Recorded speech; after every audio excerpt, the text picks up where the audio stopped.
No जितने भी आपने वीडियोस देखी होंगी दे आर फोकसिंग ऑन कि जो ये चेंजेस हुए हैं क्या वो सही है या गलत है। But the most important thing for a UPSC aspirant is to make a approach कि अब जो चेंजेस हो चुके हैं क्या आप नई के साथ स्टिक करेंगे, पुरानी को छोड़ देंगे, या फिर किस तरह से हम एक सही रास्ता बना सकते हैं so that you can comfortably clear this UPSC dream. क्योंकि अल्टीमेटली आपको हिस्ट्री तो पढ़नी ही पड़ेगी। एक बच्चा जो यूपीएससी के लिए तैयारी करता है तो उसको कौन कौन सी एनसीईआरटीज़ पढ़नी पड़ती हैं, स्पेशली अगर हम हिस्ट्री की बात करें। तो अगर आप सबसे पहले ये समझ लेंगे so half of the work would be done. NCERTs it is always advice कि आप इन क्लास 11th की ओल्ड एनसीईआरटी से शुरू करिए because they present a chronological and sequential manner of understanding history as compare to these books जहाँ पे thematic वे में आपको चीज़ें समझाने की कोशिश की गई है। Change is the only constant and this seems to be true for history NCERTs also, which is again irony. As per the National Curriculum Framework for School Education, new NCERTs have been updated और class 6, 7, 8 के अगर हम history के NCERT की बात करें, सबसे पहले वहाँ पर स्ट्रक्चरल चेंजेस हैं कि अब जो 6, 7 की 8 की किताब है वो एक यूनिफाइड किताब है। ज्योग्राफी, हिस्ट्री, सिविक्स एक ही किताब में आपको सारा कंटेंट पेश किया जाएगा as compare to the older NCERT जहाँ पे हर सब्जेक्ट की अलग अलग किताब थी। So that is one of the structural change. And the second change is that कि जो आपका हिस्ट्री का वर्जन है वहाँ से मुगल्स को बहुत हद तक रिमूव कर दिया गया है and now the focus is shifting on ancient Indian past, Indian heritage, Indian culture. तो इस तरह के आपको कुछ चेंजेस देखने को मिलेंगे।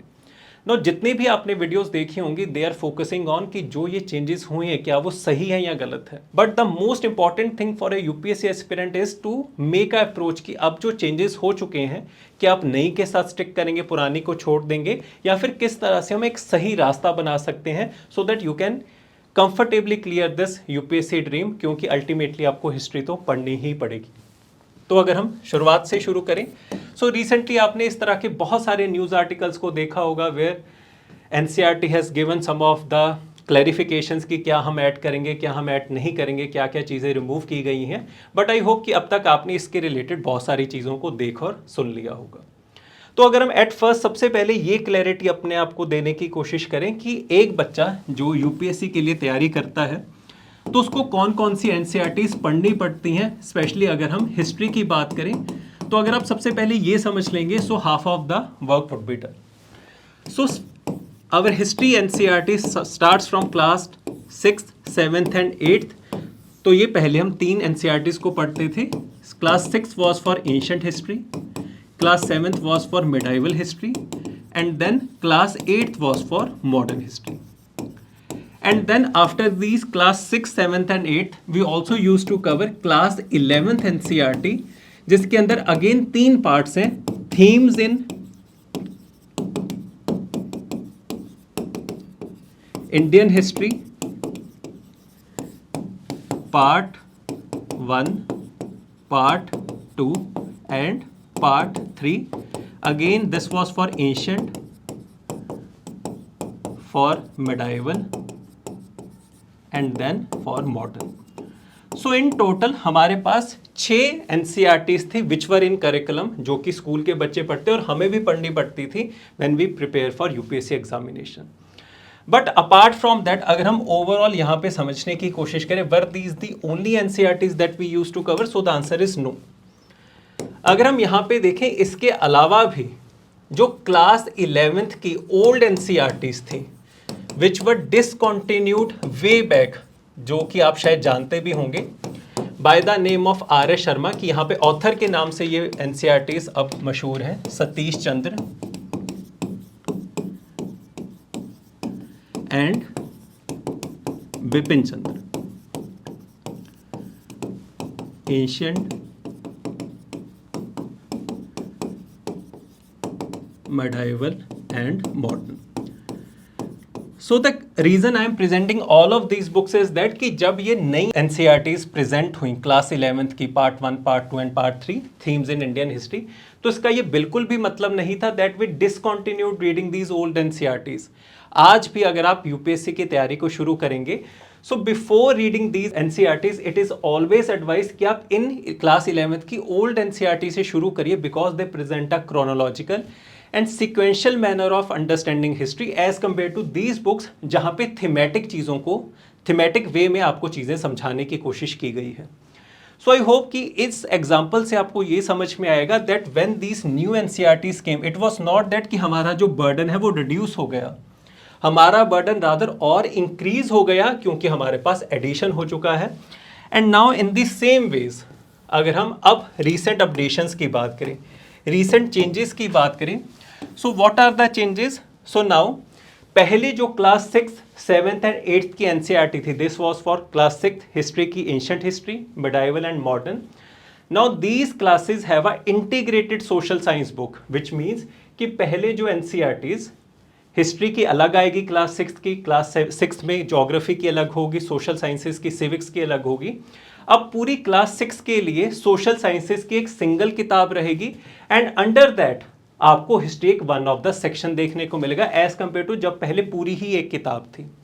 एंड स्पेशली इसमें जो एक बात ध्यान देने की ज़रूरत है वो ये है that along with this history अब हर किताब के अंदर एक स्पेशल सेक्शन है which focuses on Indian art and its culture, कि हमारा जो हेरिटेज है, हमारे जो फेस्टिवल्स हैं, उस तरह की चीज़ों के लिए भी एक अलग से थीम ऐड कर दिया गया है। एंड इन केस आप चीज़ों को एनालाइज करेंगे सो यू वुड सी कि 2018-20 के बाद हमारा जो इंडियन कल्चर के ऊपर फोकस है वो बहुत ज़्यादा बड़ा है। And the same can be seen in the Indian history NCERTs. और आप अगर पेपर को भी एनालाइज करेंगे तो वहाँ पे भी कल्चर के बहुत सारे क्वेश्चंस अब पूछे जाने शुरू हो चुके हैं। सो एट फर्स्ट की पहले जो 6, 7, 8 की अलग से हिस्ट्री की एनसीईआरटीज आया करती थी, now they are a part of a unified book. और उसमें काफ़ी हद तक आपको जो सिलेबस चेंज और जो थीमेटिक वे में अब कवरेज होते हुए दिखेगी। तो इसका मतलब आपको पुरानी भी पढ़नी पड़ेगी। And now this is also a part of your syllabus which a student who is appearing for 2026 उसको ये सिलेबस का पार्ट बन जाएगा। So I have compared all the class 7th की जो एनसीईआरटी है, क्लास 7th की जो नई एनसीईआरटी उनका जो सिलेबस है, this PDF will be there on my Telegram channel by the name of UPSC with Kanwal Baweja. तो अगर आपको बाद में ये पूरी पीडीएफ भी चाहिए तो वहां से आप डाउनलोड कर सकते हैं for future references. So name of the Telegram UPSC with Kanwal Baweja.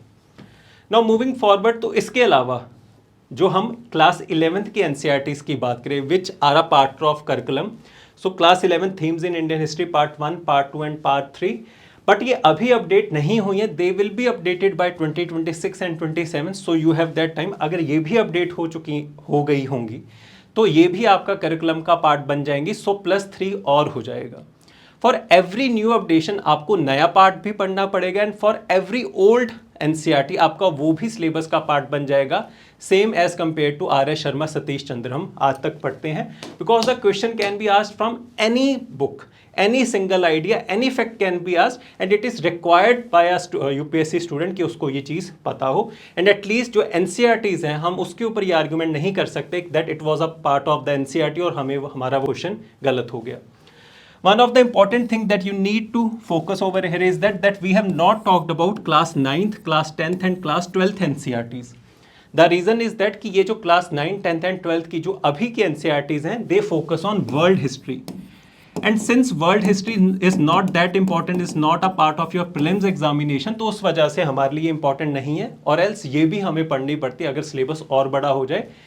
Till now अभी तक हमारे पास 10 हिस्ट्री के एनसीईआरटीज हैं जो हमें कंबाइंड पढ़नी पड़ेंगी। So I hope that this thing is clear to everyone.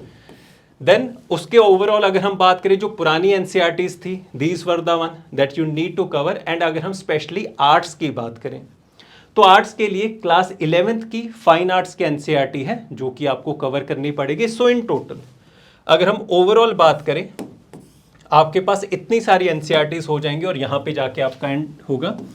So class 6 की ओल्ड एनसीईआरटी प्लस जो अपडेटेड है वो आपको करनी पड़ेगी। Then same ways for class 7th and class 8th। अब यहाँ पर भी ध्यान रखिएगा कि क्लास 7th का part 1 has been released and part 2 will be released in due time. And same ways class 8 का भी part 1 has been released and part 2 will be released in due time. So in total for class 6, 7th and 8th you will have 3 NCERTs, new one and 3 old ones, so total 6. And then moving to class 11th.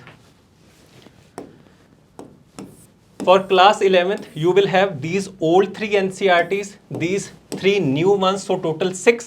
6 plus 6 हमारे पास 12 NCERTs यही हो चुकी हैं। And अगर इनका भी अब updation आया 2027 तक तो आपकी 3 ये भी ऐड हो जाएंगी। सो सिर्फ क्लास 11th की ही आपके सामने 9 एनसीईआरटीज होंगी। बट अगर आप इसको डरने की बजाय उसको इस तरह से समझेंगे कि जो भी वर्जन ऑफ हिस्ट्री उसमें प्रेजेंट किया जाएगा that will be a part of the larger story. Larger अगर आप स्ट्रक्चर समझ जाएंगे तो उसी में से कोई ना कोई हिस्सा उसको प्रेजेंट किया जाएगा। जैसे अगर मान लीजिए आपने रामायण समझ ली, अब रामायण के बहुत सारे वर्जन्स एग्जिस्ट करते हैं मार्केट के अंदर कि हर इंसान एक different version of Ramayana present कर सकता है। जैसे किसी ने सीता जी के वर्जन से कर दिया, किसी ने राम जी के वर्जन से कर दिया। तो उस तरह से ये अलग अलग वर्जन्स ऑफ हिस्ट्री जहाँ पे आपको अलग अलग तरह से हिस्ट्री दिखाने की कोशिश की गई है। So a student need not to worry about this, but rather he should understand कि अगर मैंने लार्जर कहानी को समझ लिया उसके बाद सिर्फ कुछ एडिशनल फैक्ट्स रह जाएंगे, कुछ सर्टेन चीज़ें रह जाएंगी जो मुझे सिर्फ साथ में ऐड ऑन करनी होंगी। No doubt the burden will increase, but इतना भी ज़्यादा इंक्रीज नहीं होगा अगर आप एक सिस्टमेटिक और चीज़ों को समझते हुए चलेंगे। बिकॉज अल्टीमेटली आपको एक बेस बुक बनानी पड़ेगी सबसे पहले। तो अगर आप किसी भी किताब को अपनी बेस बुक बना सकते हैं, सो टिल टुडे यही 3 किताबें सबसे बेहतर है जिनके साथ अपनी हिस्ट्री की तैयारी को आप कंटिन्यू करेंगे या शुरुआत करेंगे। बट ये किताबें बहुत बार बच्चों को मुश्किल लगती हैं in terms of understanding, in terms of the content that they have, क्योंकि पिक्चर्स बहुत ज़्यादा कम है तो बच्चों को वैसे भी हिस्ट्री मुश्किल लगती है और इसके साथ वो और भी बोरिंग बन जाएगी। So what I can do for you, तो यहाँ पे आपके सबके लिए I am presenting a history NCERT series. जैसे मान लीजिए हम क्लास 6 के साथ शुरू करेंगे। So when we are going to cover that class 6 NCERT, तो मैं आपको ओल्ड एनसीईआरटी भी कवर करवाऊंगा, न्यू एनसीईआरटी भी कवर करवाऊंगा, एंड ऐड विद दैट जो आपको एडिशनल नॉलेज चाहिए होगी या फिर एडिशनल फैक्ट चाहिए होंगे which is present out there in certain any other book, ताकि आपको एक यूनिफाइड सिंगल स्टॉप सोल्यूशन मिले हिस्ट्री के एनसीईआरटीज का, सो दैट वो आपके लिए एक बर्डन या कम्बरसम मोमेंट ना रहे और उसके साथ साथ आप हिस्ट्री को ढंग से समझ पाएँ उससे डरने की बजाय। तो स्पेशली अगर हम इस सीरीज़ को कवर करते हैं तो आपको इस हर सीरीज़ के नोट्स मिलेंगे and this series will be conducted on my own YouTube channel, since वो कोई कमर्शियल वीडियोस नहीं होंगी, that would be serious hardcore teaching videos only, जहाँ पे डिस्कशन हो रही है या फिर मैं आपको चीज़ें समझाने की कोशिश कर रहा हूँ। So this is my YouTube channel और इसके जो प्रॉपर नोट्स होंगे, hand written notes, that will also be provided. And the major aim is only कि हर बच्चा हिस्ट्री के अंदर एटलीस्ट कॉन्फिडेंट और उसको रास्ता दिखना चाहिए कि इस तरह से हम हिस्ट्री के अंदर प्रोसीड कर सकते हैं। So the first lecture will start with the class 6 NCERT. उसमें हम सबसे पहले बेसिक चीज़ों की बात करेंगे कि कौन कौन से एनसीईआरटी है, किस तरह से प्रोसीड करना है।